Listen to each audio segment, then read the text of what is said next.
ខ្ញុំអត់មានបទពិសោធន៍ច្រើនក្នុងការរាប់លុយតើខ្ញុំអាចធ្វើជាបេឡាធិការនៅក្នុងធនាគារបានដែរទេអូខេតកតងទៅនឹងការរាប់លុយគឺជាតួនាទីសំខាន់មួយនៅក្នុងតួនាទីសំខាន់3របស់បេឡាធិការនៅក្នុងធនាគារក៏ប៉ុន្តែការរាប់លុយវាមិនដល់អ្នកនរគ្នាជំនាញទេដោយសារយើងមិនធ្លាប់កាន់លុយច្រើនហើយយើងមិនមែនជាអ្នកធ្វើការនៅក្នុងវិស័យធនាគារប្រហែលជាយើងមិនអាចជំនាញក្នុងការរាប់លុយទេក៏ប៉ុន្តែយើងក៏ត្រូវតែមានមូលដ្ឋានគ្រឹះនៃការគ្រប់គ្រងសាច់ប្រាក់ដែរលុយចេញត្រូវធ្វើវាម៉េចលុយចូលត្រូវធ្វើវាម៉េចហើយត្រូវ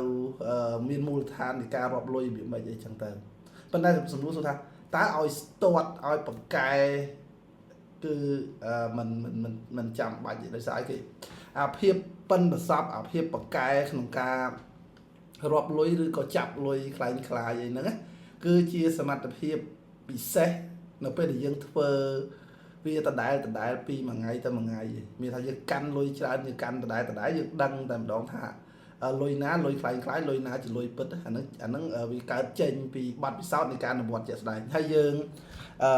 ធ្លាប់ធ្វើជាគណៈនៃកាន់ទិន្នន័យធ្លាប់ធ្វើការងារមួយចំនួនដែលអត់ពាក់ព័ន្ធជាមួយនឹងការកាន់លុយប្រកាសណាយើងប្រកាសជាមិនមានជំនាញ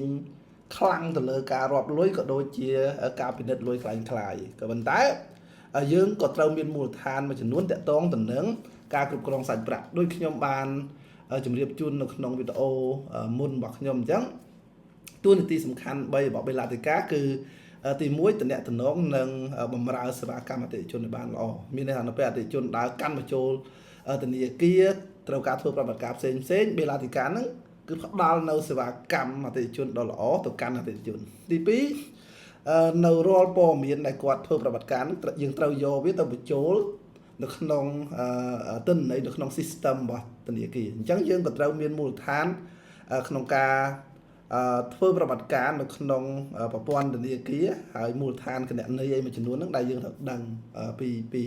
ពីគោលការណ៍គណនេយ្យអីមួយចំនួនដើម្បីយើងអាចធ្វើវាបានហើយទី3ចុងក្រោយគឺការគ្រប់គ្រងសាច់ប្រាក់ហ្នឹងលុយចូលលុយចេញត្រូវធ្វើវាម៉េចរាប់លុយប៉ុន្តែសំណួរសួរថាតើឲ្យបកកែឲ្យខ្លាំងហើយក្នុងការមើលលុយខ្លាំងខ្លាយឬក៏រាប់លុយនឹងឲ្យលឿនខ្លាំងប្រហែលជា